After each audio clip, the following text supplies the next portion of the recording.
Hey guys, आप देखें मेरा यूट्यूब चैनल ECSS। ये वीडियो अफ़गानिस्तान इशू पे है। ये उसका पार्ट 3 है।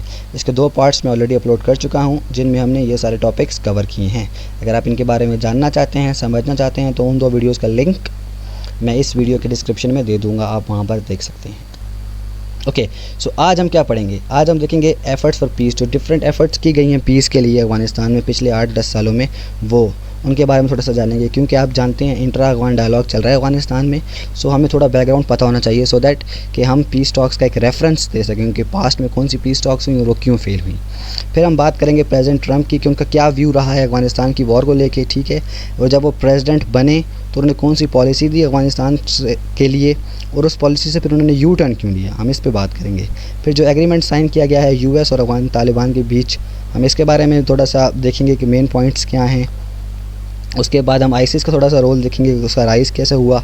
इवेंचुअली हम बात करेंगे कि क्या पीस अफ़गानिस्तान में आ सकता है या नहीं। Okay, so let's begin. Efforts for piece. देखिए, डिफरेंट एफ़र्ट्स की गई हैं, उनमें से एक है QCG टॉक्स। QCG है, ये एब्रीवेशन है क्वाड्रिलेटरल कोऑर्डिनेशन ग्रुप की। इसमें ये कंट्रीज़ इन्वॉल्व थे, China, Pakistan, Afghanistan and US। ये टॉक्स विद तालिबान जो थी ना, ये टॉक्स ये फेल हो गई। क्यों?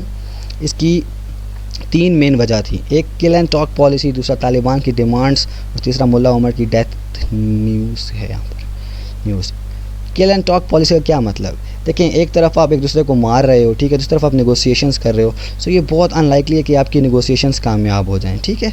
दूसरी बात, तालिबान की डिमांड्स, इनकी डिमांड्स बहुत मतलब स्ट्रॉन्ग कह लो या टफ़ थी, कि वो कह रहे थे जितने भी फॉरेन ट्रूप्स उनको निकालो अफ़गानिस्तान से, ISF के ट्रूप्स, NATO के ट्रूप्स, US के ट्रूप्स, सबको निकाल दो। फिर उनकी दूसरे क्या था कि जितने भी हमारे प्रिजनर्स हैं अफ़गान तालिबान के, इन सबको रिलीज़ किया जाए। जितने भी अफ़गान गवर्नमेंट के पास हमारे प्रिजनर्स हैं, सबको रिलीज़ किया जाए। फिर जो आपने तालिबान को as a terrorist organisation declare किया हुआ है, उस टेररिस्ट ऑर्गेनाइजेशन लिस्ट से हमारा नाम निकाला जाए। ये जो डिमांड्स थी काफ़ी स्ट्रिक्ट थी। और फिर इसको फाइनल ब्लो इन टॉक्स को हुआ जब मुल्ला उमर की डेथ की न्यूज़ मंजर आम पर आई। जब मुल्ला उमर की डेथ की न्यूज़ मंजर आम पर आई तो 2 ग्रुप्स बन गए तालिबान में, ठीक है। वो चाहते थे कि हम बदला लें मुल्ला उमर का, क्योंकि वो एक काफ़ी इनके तालिबान ग्रुप के वो अमीर थे, ठीक है, वो एक लीडर थे। तो एक ग्रुप ने वेंजेंस के लिए ज्वाइन कर लिया आईसिस को, दूसरे ग्रुप ने नेगोशिएशंस से मना कर दिया। तो इवेंचुअली ये फेल हो गई नेगोशिएशंस। अब हम बात करते हैं हार्ट ऑफ एशिया कॉन्फ्रेंस की। ये इनिशिएटिव तुर्की ने लिया था, इसमें सारे रीजनल कंट्रीज़ इन्वॉल्व थे अफ़गानिस्तान के, ठीक है। लेकिन ये नेगोशिएशंस भी फेल हो गई, मेनली ड्यू टू डेडलॉक। एक डेडलॉक आ गया था इन 2 ग्रुप्स के बीच। ये 2 ग्रुप्स कौन से थे? एक था pro combat group. Pro combat group में कौन कौन था? इंडिया, US और अफ़गानिस्तान। जबकि प्रो डायलॉग ग्रुप में कौन कौन था? पाकिस्तान, चाइना और बाकी रीजनल कंट्रीज़। अब जो प्रो कॉम्बैट ग्रुप था, इनका पॉइंट ऑफ व्यू ये था कि अगर आपने अफ़गानिस्तान में पीस या अमन लेकर आना है, तो वह किस सूरत में पॉसिबल है कि जितने भी इंसर्जेंट ग्रुप्स हैं उन सबको ख़त्म कर दो वहाँ से। और इसके लिए क्या हो सकता है कि इसके लिए आप डिफेंस आप और ट्रूप्स को लेकर आओ, so on and so fourth. ये इनका पॉइंट ऑफ व्यू था। प्रो डायलॉग ग्रुप का पॉइंट ऑफ व्यू क्या था, जिसको पाकिस्तान रिप्रेजेंट कर रहा था, जिसको पाकिस्तान लीड कर रहा था, उनका पॉइंट ऑफ व्यू ये था कि देखें, अफ़गानिस्तान में जो अफ़गान तालिबान है, ये एक पॉलिटिकल रियलिटी है। ये वहाँ की लोकल अवामी आबादी है, अवामी लोग हैं। You just cannot write them of. At the end of the day आपने उनसे नेगोशिएट ही करना है। आप 10-12 साल से वहाँ पे लड़ रहे हो, जंग कर रहे हो, क्या फ़ायदा हुआ? कुछ भी नहीं हुआ है, ठीक है। सो आपको उनसे डायलॉग करना पड़ेगा। इस डेडलॉक की वजह से ये भी फेल हो गई। अब हम बात करते हैं प्रेसिडेंट डोनाल्ड ट्रंप की। ओके, देखिए, 2011 से ऑनवर्ड्स इन्होंने काफ़ी इतनी ट्वीट्स की हैं, जिनमें ये कहते थे कि जो अफ़गानिस्तान की वॉर है ये एक फ्यूटाइल वॉर है, इसमें हमने खामा पैसा खर्च कर रहे हैं वहाँ पे, ठीक है। उसके अलावा हमारे ट्रूप्स मर रहे हैं, फ़ायदा नहीं है हमें वहाँ पे। तो 2016 की इलेक्शन कैंपेन थी इनकी, उसमें उन्होंने इसी चीज़ पे फोकस किया था कि जैसे ही मैं प्रेसिडेंट बनूँगा, मैं अपने ट्रूप्स को वापस अमेरिका बुला लूँगा, वहाँ उसे निकाल दूँगा उस मैस से, अफ़गानिस्तान के मैस से, ठीक है। फिर जब वो प्रेसिडेंट बने, उन्होंने अपनी एक नई पॉलिसी दी, तो उसमें उन्होंने इंस्टेड के वो ट्रूप्स को विड्रॉ करते उन्होंने और इन्फोर्समेंट कर दी ट्रूप्स की, ठीक है। तकरीबन 4000 ट्रूप और डिप्लॉय कर दिए अफ़गानिस्तान में, जहाँ पे ऑलरेडी 8-9 हज़ार ट्रूप्स मौजूद थे। तो ऑफ कोर्स इसका मतलब यही था कि ट्रंप जो हैं, या जो उनकी जो एडमिनिस्ट्रेशन है, उनका जो फोकस था वो कॉम्बैट पे था, मोस्टली डिफेंस। फिर उसमें इस स्ट्रेटजी में एक और इम्पॉर्टेंट बात थी कि इंडिया को बोला गया कि आप जो एक डायरेक्ट रोल प्ले करो अफ़गानिस्तान में। डायरेक्ट रोल से क्या मतलब है कि अपने ट्रूप्स पे जो वहाँ पे लड़ने के लिए, ठीक है। अब इसका क्या बात है, इसमें आप थोड़ा सा बैकग्राउंड समझ लीजिए यहाँ पर। देखें 2001 से ऑनवर्ड इंडिया का बहुत स्ट्रॉन्ग इन्फ्लुएंस रहा है अफ़गानिस्तान में, और इंडिया बहुत डेवलपमेंट कर रहा है वहाँ पे। उसने डैम्स बनाए हैं, ये डैम बना चुका है। उसके अलावा 12 डैम्स जो हैं वो पाइपलाइन में हैं। उसके अलावा ये हाईवे बना रहा है, लार्जेस्ट रीजनल डोनर है, विद तकरीबन $2 बिलियन एड दे चुका है। उसके अलावा डिफेंस इक्विपमेंट अफ़गानिस्तान को इंडिया बेचता है। तो काफ़ी इनडायरेक्ट रोल और स्ट्रॉन्ग इन्फ्लुएंस है इंडिया का अफ़गानिस्तान में। लेकिन यूएस क्या चाहता था कि एक डायरेक्ट रोल प्ले करे, अपने ट्रूप्स भेजे, जिस पे इंडिया का रिएक्शन क्या था कि नहीं, we are not gonna do this. ठीक है, उन्होंने ये चीज़ बोल दी कि नहीं करेंगे हम। ये इनके मिनिस्टर का मैंने आपको कोटेशन लिख दी है यहाँ पर, जो उन्होंने बोला था। उसके बाद पाकिस्तान के बारे में इस पॉलिसी में बहुत एक स्ट्रॉन्ग स्टांस लिया गया। ये आप ट्वीट पढ़ लीजिएगा, ये आपके लिए मैंने लगाया यहाँ पर, ये आप ट्वीट पढ़ लीजिएगा पाकिस्तान के बारे में। उसके बाद उन्होंने पाकिस्तान को बोला कि you need to do more, you people are not doing enough. आप ज़्यादा नहीं कर रहे हो टेररिज्म को ख़त्म करने के लिए, इंसर्जेंट ग्रुप्स को ख़त्म करने के लिए। अगर आपने ऐसा ना किया तो हम क्या करेंगे, आपको मसला होगा। जितने भी इंस्टीट्यूशन हैं मेजर, जैसे फैटफ, IMF वगैरह, अभी आपको ये चीज़ पता होगी फैटफ में पाकिस्तान ग्रे लिस्ट हुआ है और बार बार बच रहा है ब्लैक लिस्ट, राइट। तो इसमें जो लॉबिंग जो की है ना इंडिया की जानिब से, वो यूएस ने की है। ये बात याद रखिएगा, इंडिया और यूएस का बहुत स्ट्रॉन्ग रोल रहा है फैटफ में।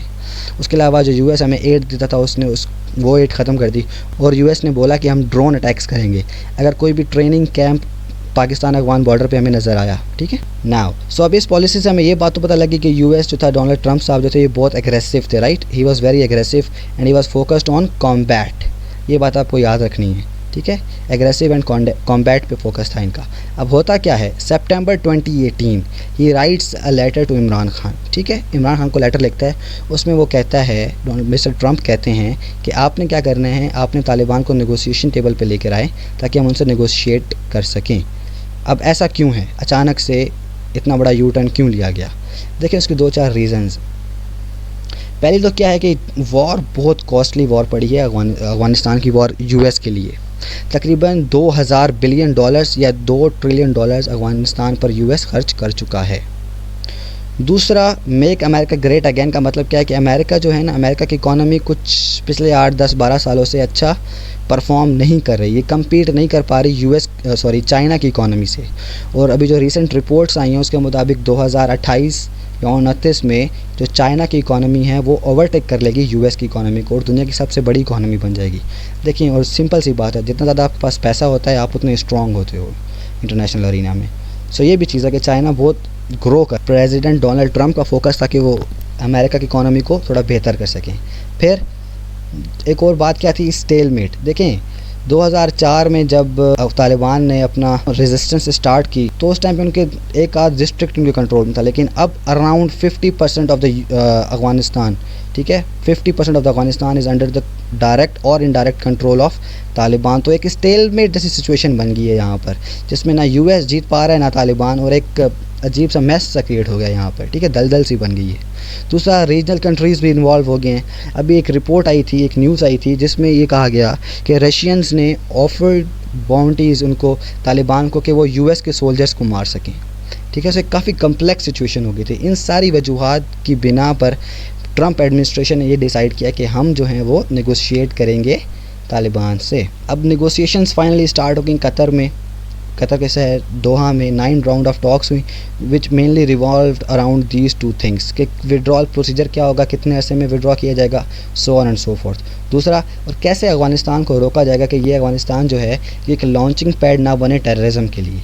ठीक है, जब ये सारे कुछ बातें तय पा गई तो इवेंचुअली एक मुआहिदा साइन किया गया जिसको हम बोलते हैं agreement for bringing peace to Afghanistan. It was signed on 29 फरवरी 2020। ये बात याद रखनी है आपने, ठीक है। अब इसके मेन पॉइंट्स क्या थे, ये वेरी वेरी इंपॉर्टेंट पॉइंट्स हैं, ये आपने याद करने हैं, पेपर में आपने इस पर लिखना भी है, बहुत ज़रूरी पॉइंट्स हैं ये। पहला point, US to withdraw all of its troops. ठीक है, ये सारे के सारे अपने ट्रूप्स को विड्रॉ करेगा, वो सारे नेटो ट्रूप्स को भी विड्रॉ करेगा विद इन 14 मंथ्स, 14 मंथ्स में। जब से ये एग्रीमेंट साइन हुआ है इसके 14 मंथ्स में ये सारे के सारे ट्रूप्स को, जो फॉरेन ट्रूप्स हैं उनको विड्रॉ किया जाएगा। दूसरा, प्रेसिडेंट ट्रंप आए थे तो उस टाइम पे ऑलरेडी 8 या 9 हज़ार ट्रूप्स ऑलरेडी स्टेशनड थे अफगानिस्तान में, और ट्रंप ने एडिशनली 3 या 4 हज़ार ट्रूप्स भेज दिए। तो विद इन 135 डेज़, जो 135 डेज़ होंगे एग्रीमेंट के बाद के, उस ट्रंप एडमिनिस्ट्रेशन क्या करेगी, अपने ट्रूप्स को उन 13 या 14 हज़ार ट्रूप्स को कम करके इस नंबर पे ले आएगी। इनिशियली, फिर वहाँ से कम करते करते कंप्लीट विड्रॉल किया जाए। इसके अलावा जितनी भी सैंक्शंस थी तालिबान लीडर्स पे, ऑर्गेनाइजेशंस पे, वो ख़त्म कर दी जाएंगी। फिर तालिबान इन रिटर्न क्या करेगा, अफ़गानिस्तान को as a launching pad use होने से रोकेगा। दूसरा, तालिबान के साथ जो इनके रिलेशंस हैं उनको ख़त्म करेगा।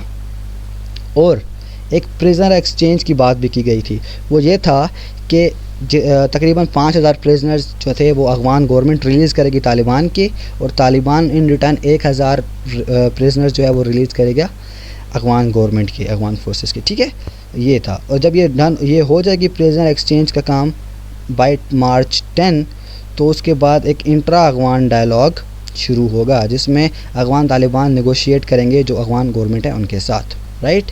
ये एग्रीमेंट हुआ था फरवरी 29, 2020 को। So I think it's enough for today. बाकी जो रिमेनिंग टॉपिक्स हैं इंशाल्लाह वो हम नेक्स्ट इस वीडियो के नेक्स्ट पार्ट में देखेंगे। अल्लाह हाफ़िज़।